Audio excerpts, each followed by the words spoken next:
Suspended? Until when? Until I'm no longer a suspect. Surely no one can think that you have actually killed anyone. Well, I thought they'd exclude me from the investigation, given my history with Grant, but, yeah, suspension. What, has Angelo been suspended? No, but unofficially he's a suspect too. Yeah, it's like Grant's mocking me. Even though he's dead, he's still ripping my life apart. Well, I'm sure this new detective is going to come to his senses soon and reinstate you. Oh, I doubt it. He took great delight in telling me that I was his #1 suspect. Well, have you spoken to Morag about getting legal advice, or...? Yeah, I'm going to see her first thing in the morning.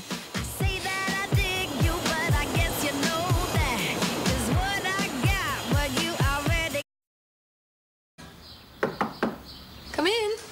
Hey. Hi. Hey, I'm fine. Thought you were at the station. I'm just on my way. I just heard something you both might like to know. Yes? Robertson's talking about interviewing Ross. What? Oh, that is ridiculous to even suggest that Ross had anything to do with Grant's murder. I mean, the man has Alzheimer's, for God's sake, and is in a nursing home miles away. Oh, no, it doesn't add up. And if he'd wanted to kill Grant, he's had plenty of time over the last 17 years. Well, I guess Robertson's just talking to anyone before he nails me to the wall. Yeah, it's a shame you weren't with Charlie on the night Grant was killed. Could have verified her alibi, and on that note, what's yours? I was out on patrol, alone. Yeah, I better get going. Angelo, did you kill Grant? What? Morag. Because if so, you better step forward and save us all a lot of stress. I'm sorry, I had to ask. The question has been asked many times, and no, I didn't kill Grant. I better go. Bye.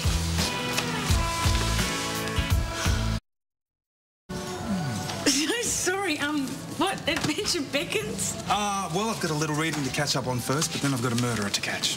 What? You're not the cop who suspended Charlie, are you? Yes? Well, how can you do that? Charlie would never kill anyone. You can't go around accusing people of murder without finding out the facts first. I don't apologise for doing my job, but I'm very sorry this is happening to a close friend of yours. I really am.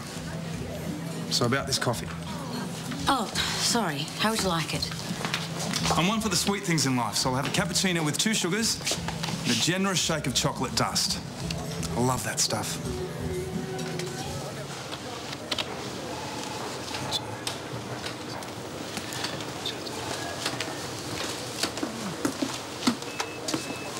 Something funny?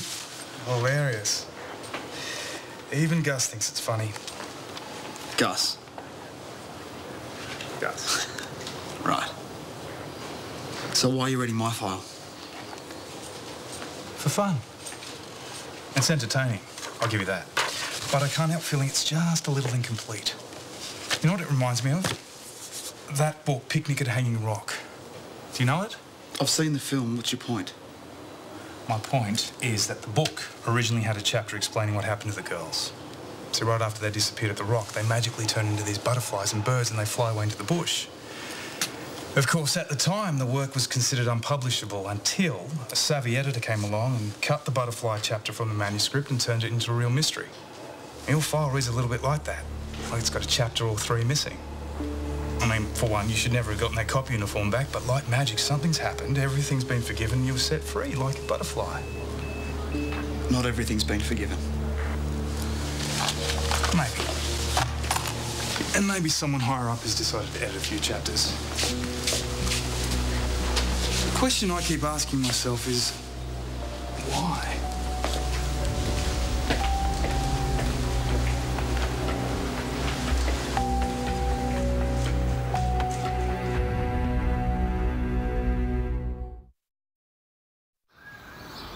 Oh, hello. What a delightful surprise to see you again, What are you Susan. doing here? I'm here for Officer Buckton, but clearly this is my lucky day. Well, I don't know about that. Last time I gave you an earful for suspending Charlie. No, that was nothing. And who's this? Oh, this is my son, VJ. And VJ, this is... Robert Robertson. That's a pretty dumb name. VJ? No, VJ. You're right. I got it from my dad. He loved his comic books so much he wanted me to grow up a superhero, like Bruce Banner and Peter Parker and Clark Kent.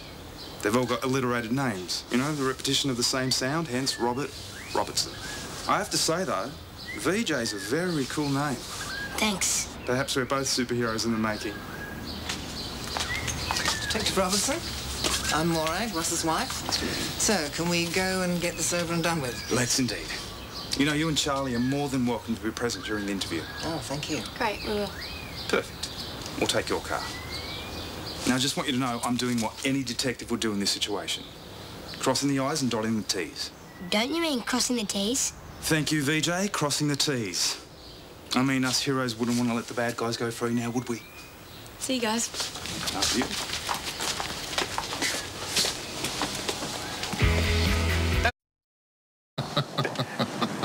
And what happened to the Alsatian? Oh, it was fine, thank goodness. And strolled out of the building without a care in the world. That's priceless. How many post offices did they hold up in total? About a dozen banks, I think. Yeah, that's right. And there was a shooting at this bank, and the bank teller was... Perhaps we could focus on what is relevant here, Detective.